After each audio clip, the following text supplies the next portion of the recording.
रिया एक करोड़पति बिजनेसमैन की बेटी थी। उसके शौक बहुत ही ऊंचे थे। रिया के पिता अपनी बेटी के लिए एक रईस खानदान का रिश्ता ढूंढ रहे थे, पर रिया दीपक नाम के एक लड़के को पसंद करती थी। कॉलेज खत्म होने के बाद दोनों अलग हो जाते हैं। एक दिन रिया मार्केट गई हुई थी, जहाँ उसकी मुलाकात दीपक से हो जाती है। दीपक को देखकर रिया बहुत ही खुश होती है। दीपक ने भी रिया को पहचान लिया था। रिया दीपक के पास जाती है और कहती है, कैसे हो दीपक? आजकल क्या कर रहे हो? मैं बिल्कुल ठीक हूँ। बस एक छोटी सी कंपनी में नौकरी करता हूँ। रिया अपने दिल की बात दीपक को बताना चाहती है। दीपक, मुझे तुमसे बहुत ज़रूरी बात करनी है। कॉलेज के समय भी मैं तुमसे बात करना चाहती थी, लेकिन समय ही नहीं मिला। बोलो ना रिया, तुम मुझसे क्या बात करना चाहती हो? दीपक, मैं तुम्हें कॉलेज के समय से ही पसंद करती हूँ।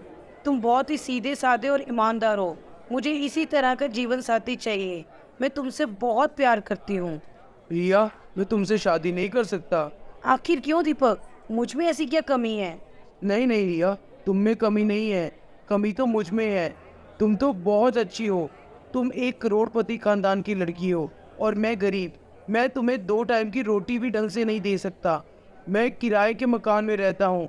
मैं बहुत गरीब हूँ। तुम ऐसा खुश नहीं रह सकती, इसीलिए बस मना कर रहा हूँ। ऐसा बिल्कुल मत सोचो दीपक। मैं हर हाल में तुम्हारे साथ खुश रहूंगी। बस मुझे अपने दिल में थोड़ी सी जगह दे दो। मुझे और कुछ नहीं चाहिए। प्लीज़ दीपक, मैं सारी उम्र तुम्हारी होकर रहूंगी। तुम्हारे साथ ही रहना चाहती हूँ। मैं जानती हूँ मेरे मम्मी डैडी तुम्हें कभी पसंद नहीं करेंगे, लेकिन मैं तुमसे बहुत प्यार करती हूँ। मैं किसी और से शादी नहीं कर सकती। लेकिन रिया, तुम्हारे मम्मी डैडी की मर्जी के बिना हम शादी कैसे कर सकते हैं? बड़ों का आशीर्वाद भी तो ज़रूरी है। दीपक, मेरे मम्मी डैडी इस शादी के लिए कभी तैयार नहीं होंगे। हम भाग कर शादी कर लेंगे। दीपक और रिया मंदिर में जाकर शादी कर लेते हैं। शादी करने के बाद रिया दीपक के साथ अपने मम्मी डैडी के घर जाती है। रिया और दीपक को एक साथ देखकर उसके पापा समझ जाते हैं कि रिया ने शादी कर ली है। वह गुस्से में अपनी पत्नी विमला से कहते हैं, अब ये लड़की यहाँ क्यों आई है? इसने हमारी इज्जत मिट्टी में मिला दी।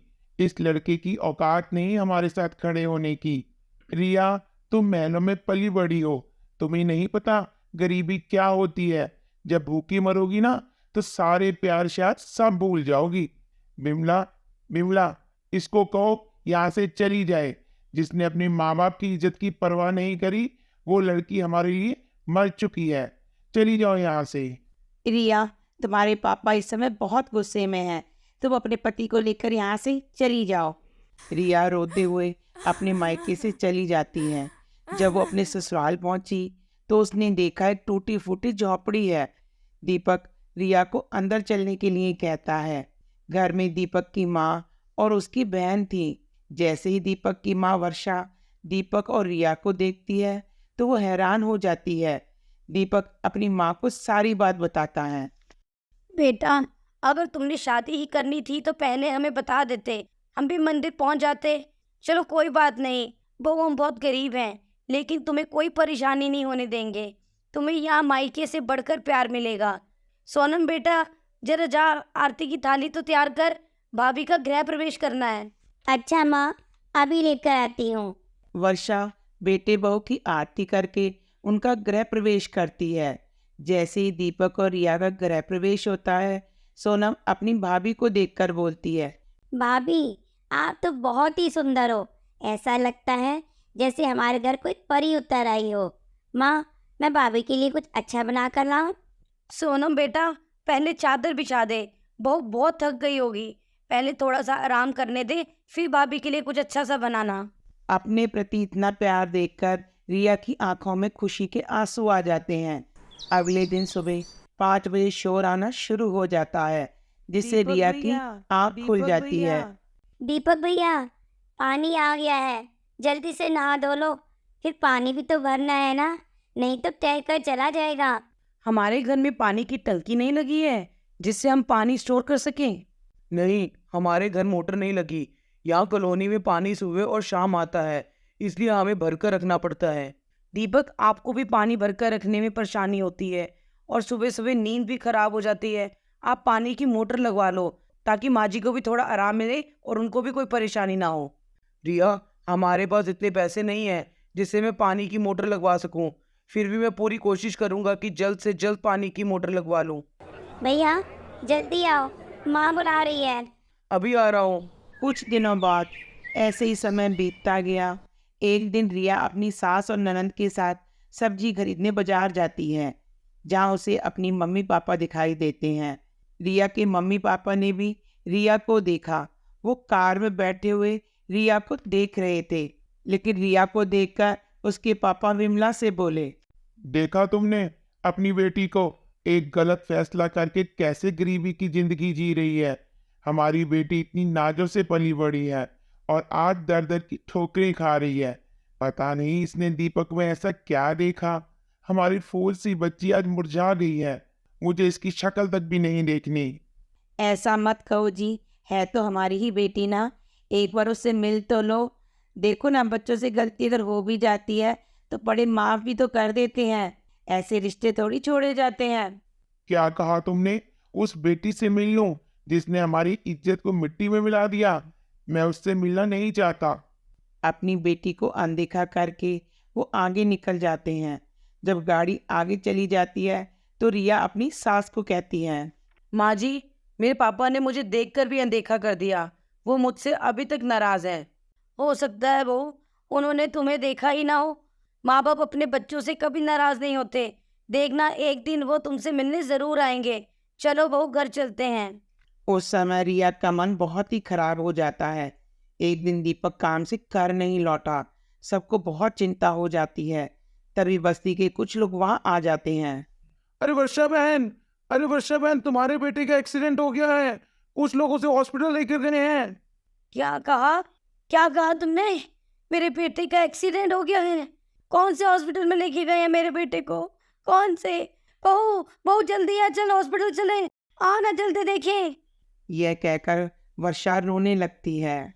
अंकल, दीपक कैसे हैं? उन्हें ज़्यादा चोट तो नहीं लगी? माँ जी जल्दी चलिए, हॉस्पिटल चलो। मेरा दिल घबरा रहा है, माँ जी चलो। सब हॉस्पिटल पहुंचते हैं। वहां डॉक्टर से मिलते हैं। डॉक्टर साहब, मेरे हस्बैंड कैसे हैं? देखिए, आपके हस्बैंड की सिर पर चोट आई है। अगर हमें जल्दी से ऑपरेशन नहीं किया तो कुछ भी हो सकता है। नहीं नहीं डॉक्टर साहब, मेरे दीपक को बचा लो। आप जल्दी से ऑपरेशन करें। पहले आप काउंटर पर 1 लाख रुपए फीस जमा करा दें, तब तक मैं ऑपरेशन की तैयारी करता हूँ। क्या कहा? 1 लाख? हम इतने पैसे कहाँ से लाएंगे डॉक्टर साहब? मेरे बच्चे को बचा लो। हमारी मदद करो डॉक्टर साहब, मदद करो हमारी। वर्षा और रिया रोने लगती हैं। तभी रिया की मम्मी डैडी वहां पहुंचते हैं।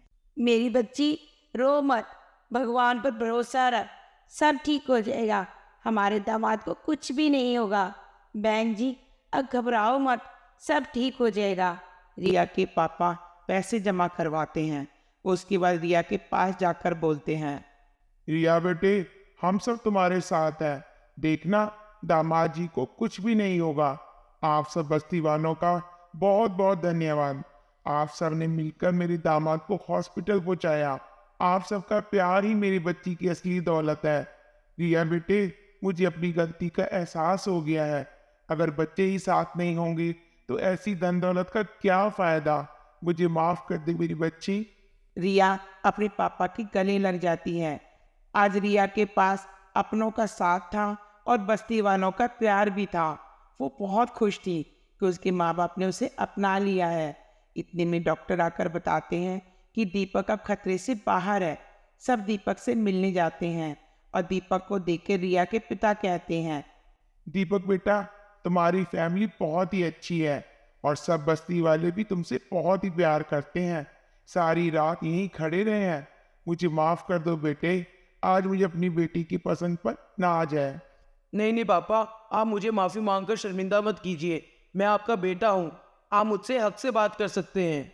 आप बड़े हो, आपको हमें डांटने का पूरा अधिकार है। एक पिता अपने बच्चे से माफ़ी नहीं मांगता बल्कि गले लगाता है। जीते रहो मेरे बेटे। वर्षा, तुम ठीक कहती हो। अपने बच्चों से ही घर परिवार बनता है और मैं अपने बच्चों से ही नाराज बैठा हुआ था। असली दौलत धन दौलत नहीं, अपने बच्चे होते हैं। थैंक यू पापा, आपने मुझे मेरी ज़िंदगी की सबसे बड़ी खुशी दी है, वरना मेरे दिल पर एक भार था कि मेरे माँ बाप मुझसे नाराज़ हैं। आज आपका भी साथ मिल गया, अब देखना ज़िंदगी कितनी अच्छी गुजरेगी। रिया के जीवन में सब कुछ ठीक हो जाता है। उसकी ज़िंदगी में एक बार फिर से खुशहाली दस्तक देती है। आज की कहानी से हमें यही शिक्षा मिलती है कि धन दौलत तो हमें लाइफ में ज़रूरी है ही है, लेकिन अगर रिश्तों का साथ ना हो तो ऐसी धन दौलत का भी क्या फ़ायदा। बच्चों का साथ और प्यार ज़िंदगी अच्छी तरह जीने में साथ देता है, और जो हम दौलत कमाते हैं वो अपने बच्चों के लिए तो होती है। तो अपने बच्चों का साथ दीजिए, उनको सही रास्ता दिखाइए ताकि वो गलत रास्ते पर जाकर भटक ना जाएं और अपने माँ बाप से दूर ना हो जाएं। उम्मीद करती हूँ आपको हमारी आज की कहानी अच्छी लगी होगी, और हमें कमेंट कर ज़रूर बताइएगा कि आपको हमारी कहानियाँ कैसी लग रही हैं। मिलते हैं आपसे अपनी नई वीडियो के साथ, तब तक के लिए take care, bye, stay safe and stay healthy. Priyanka एक अमीर लड़की थी। उसके पिता माने हुए एक बिजनेसमैन थे। प्रियंका का स्वभाव बहुत ही अच्छा था। उसके दिल में गरीबों के लिए बहुत ही हमदर्दी और प्यार था। प्रियंका का स्वभाव जितना अच्छा था, उसके पिता उतने ही घमंडी थे। उन्हें गरीबों से नफरत थी। उन्हें अपने पैसों पर बहुत घमंड था। प्रियंका अपने कमरे में बड़े आराम से सो रही थी कि उसके पिता हरीश प्रियंका के कमरे में आते हैं। गुड मॉर्निंग बेटा जी, चलो जल्दी उठो और फ्रेश हो जाओ। आज हम दोनों एक साथ नाश्ता करेंगे। थोड़ी देर में प्रियंका नाश्ते की टेबल पर आती है, जहां बहुत सारे नौकर उनकी खातिर में खड़े होते हैं। गुड मॉर्निंग रामू काका। गुड मॉर्निंग मैडम जी। प्रियंका, मैंने घर में नौकर तुम्हारी जरूरत के लिए रखे हैं। इन लोगों से थोड़ी दूरी रहा करो। तुम बहुत भोली हो, तुम नहीं जानती इन लोगों को ज़्यादा मुंह लगाओ तो ये सिर चढ़ जाते हैं। हरीश को अपने पैसों पर बहुत घमंड था। उसके दिल में गरीबों के लिए जरा भी दर्द नहीं था। एक दिन प्रियंका बर्थडे पार्टी में जाती है, जहां उसे बहुत देर हो जाती है। प्रियंका जब कैब बुक कराने के लिए फ़ोन करने लगती है तो देखती है फ़ोन की बैटरी ख़त्म थी। ओह गॉड, फ़ोन में बैटरी नहीं है। अब कैब कैसे बुक करूं मैं? किसी को फ़ोन भी नहीं कर सकती, ना कोई नज़र आ रहा है आसपास। इतनी रात हो गई है, मुझे तो कोई स्कूटर भी नहीं मिलेगा। क्या करूं मैं यार? उस दिन बहुत ज़्यादा ठंड थी। प्रियंका ठंड की वजह से काँप रही थी। तभी उसने देखा एक रिक्शे वाला आ रहा है। उसने रिक्शा रोका और कहा, क्या आप मुझे छोड़ देंगे? हाँ हाँ मैडम जी, बैठिए, बताइए कहाँ जाना है आपको। प्रियंका रिक्शे में बैठ जाती है। थोड़ी देर बाद वह रिक्शे वाले को रुकने के लिए कहती है। यही गाड़ी रोक दीजिए। और कितने पैसे हो गए आपके? मैडम जी 50 रुपये। प्रियंका उसे 100 रुपये देती है। मैडम जी मेरे पास छुट्टा नहीं है। कोई बात नहीं, तुम पूरे रख लो। नहीं नहीं मैडम जी, मैं मेहनत की खाता हूँ, मैं देखता हूँ शायद खुले पैसे मिल जाएं। दीपक प्रियंका को पैसे वापस करके वहाँ से चला जाता है। प्रियंका को गरीब रिक्शे वाले की ईमानदारी बहुत अच्छी लगी। अब अक्सर प्रियंका दीपक के रिक्शे पर आने जाने लगती है। बार बार मिलने से उनमें प्यार हो जाता है। दोनों शादी का फैसला करते हैं। एक दिन प्रियंका अपने पापा को दीपक के बारे में बताती है। पापा, मैं एक लड़के से प्यार करती हूँ और उससे शादी करना चाहती हूँ। क्या कहा तुमने? तुम प्यार करती हो? कौन है वो लड़का और क्या काम करता है वो? पापा, उसका नाम दीपक है और वो रिक्शा चलाता है। प्रियंका की बात सुनकर हरीश को धक्का लगता है। प्रियंका, तुम्हारा दिमाग तो खराब नहीं हो गया? तुम एक रिक्शे वाले से शादी करोगी? तुम्हें हमारे स्टेटस का और हमारी इज्जत का कोई ख्याल नहीं है? पापा, दीपक गरीब ज़रूर है लेकिन ईमानदार बहुत है और वो मुझसे प्यार भी करता है, तो मैं शादी तो उसी से ही करूँगी। बेटा, जिंदगी प्यार से नहीं पैसे से चलती है। वो तुमसे नहीं तुम्हारे पैसे से प्यार करता है। जो मर्जी कहो पापा, लेकिन शादी तो मैं उसी से करूँगी।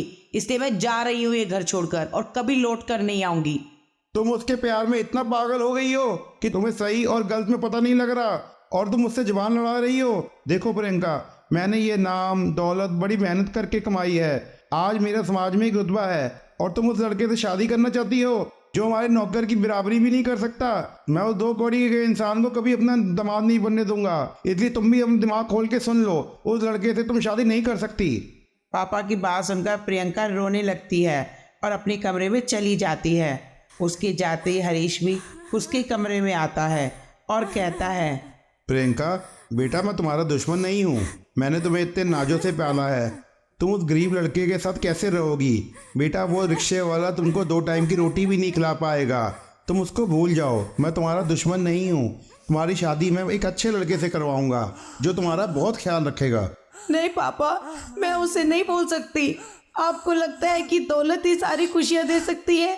नहीं पापा, जिंदगी के लिए एक अच्छा हमसफर और प्यार करने वाला भी होना चाहिए। ये बात आप नहीं समझ सकते। मैं जा रही हूँ पापा, अब मैं कभी लौट कर नहीं आऊँगी। मैं उसे नहीं बोल सकती। अब मैं जा रही हूँ पापा। प्रियंका दीपक के साथ मंदिर जाकर शादी कर लेती है। शादी के बाद वो ससुराल पहुंचती है। वहाँ उसकी सास ससुर और ननद उसके वेलकम के लिए खड़े थे। आओ आओ बहू, तुम्हारा हमारे घर में स्वागत है। शुक्रिया माँ जी। प्रियंका घर के अंदर आती है तो वो देखती है कि घर की हालत बिल्कुल भी ठीक नहीं है। वह जगह जगह से टूटा हुआ था, जिससे ठंडी हवा घर के अंदर आ रही थी। प्रियंका सोचती है यहाँ तो बहुत ठंड है। वह ठंड की वजह से कांपने लगती है। उसकी हालत देखकर सास बोली, लगता है बहू को ठंड लग रही है। अंजलि बेटा, जल्दी से मोटा कंबल बिस्तरे पर बिछा दो ताकि बहू आराम कर सके। अच्छा माँ, अभी लाई। अंजलि भाभी का बिस्तर बिछाकर खुद माँ के साथ चटाई पर लेट जाती है। यह देखकर प्रियंका की आंखों में आंसू आ जाते हैं। माँ जी, इतनी ठंड में आप चटाई पर क्यों सो रही हो? बेटा, तू हमारी चिंता मत कर। हमें तो इस तरह सोने की आदत है। लेकिन बेटा, तू तो महलों से आई है। तुम्हें तो मखमल के बिस्तर पर सोने की आदत है। अब तो आराम करो बेटा। यह कहकर सास और अंजलि सोने की कोशिश करते हैं, पर प्रियंका को उनकी यह हालत देखकर नींद नहीं आती। ऐसे ही समय बीतता जाता है। प्रियंका को अपने गरीब ससुराल में बहुत ही कठिनाइयों का सामना करना पड़ता है। रोज उसे ठंडे पानी से बर्तन मांजना, चूल्हे पर रोटी बनाना और सारा दिन ठंड में काम करने से उसके हाथ पैर सूज गए थे। एक दिन बहुत ही बर्फीली हवा चल रही थी। प्रियंका बाहर बर्तन धोने बैठी।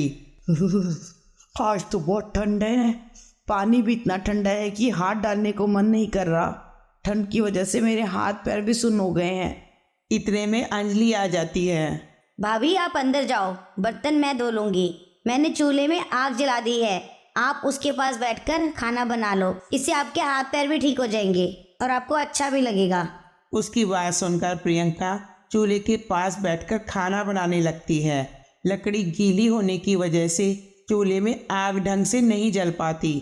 धुएं की वजह से प्रियंका खांसने लगती है। उसकी हालत देखकर सास बोली, प्रियंका बेटे, तुम कंबल में बैठ जाओ, खाना मैं बना लूँगी। प्रियंका जैसे चूल्हे से उठी, उसने दरवाजे पर अपने पिताजी को देखा। पिता को देखकर प्रियंका उनके गले लग जाती है। सुनो जी, देखो समधी जी आए हैं। आप जल्दी से बाजार जाओ और कुछ खाने का सामान लेकर आओ। समधी जी आज हमारे घर पहली बार आए हैं। हाँ हाँ भाग्यवान, अभी जाता हूँ। आप बैठिए समधी जी, मैं अभी आया। गरीबी में भी सब बहू के पापा की खातिरदारी करते हैं। इतने में दीपक वहाँ पहुँचता है। देखो दीपक, डैडी आए हैं। नमस्ते पिताजी। जैसे ही दीपक पैर छूने लगता है, हरीश पैर हटा लेता है और कहता है, कितना कमा लेते हो? पापा, इतना कमा लेता हूँ कि अपने परिवार को 2 वक्त की रोटी खिला सकूँ। वो तो दिख ही रहा है। मखमल के बिस्तर पर सोने वाली मेरी बेटी के तन पर आज एक स्वेटर भी नहीं है। मेरी बेटी ने तुम्हारे अंदर क्या देखा जो अपने ऐशो आराम वाली जिंदगी छोड़कर तुम्हारे इस फटीचे घर में रहने आ गई? बस कीजिए डैडी, आपको कोई हक नहीं बनता कि मेरे ससुराल में आकर मेरे माँ बाप जैसे सास ससुर की बेइज्जती करो। चले जाइए यहाँ से। मैंने सोचा था कि शायद एक बाप अपनी बेटी से मिलने आया है, लेकिन मुझे क्या पता था कि एक घमंडी इंसान जिसको अपने पैसों पर गुमान है, वो अपनी गरीब बेटी का मजाक उड़ाने आया है। आप चले जाइए यहाँ से।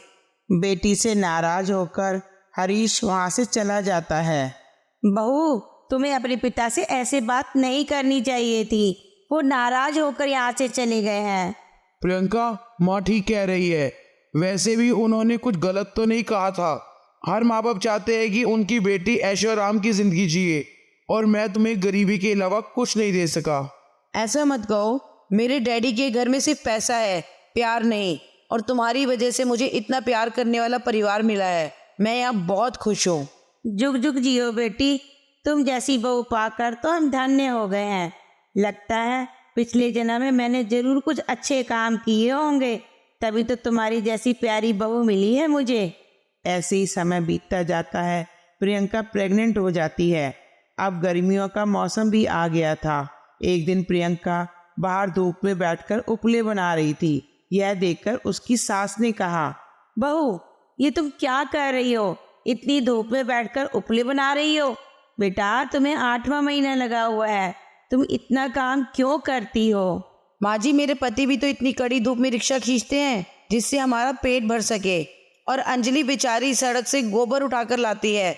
जब आप इतनी मेहनत से काम करते हो तो मेरा भी तो फर्ज बनता है कि मैं भी काम में आपका हाथ बटाऊं। अच्छा चल अंदर चल, मैंने तेरे लिए गुड़ की खीर बनाई है। पहले तू खीर खा ले, बाकी का काम हम बाद में करेंगे। अभी सास बहू बात ही कर रही थी कि इतने में अंजलि आ जाती है। भाभी ये देखो, मैं आपके लिए मेहंदी पीस कर लाई हूँ, लगाऊं क्या? हाँ हाँ, मेरी प्यारी ननद, लगा दो मुझे।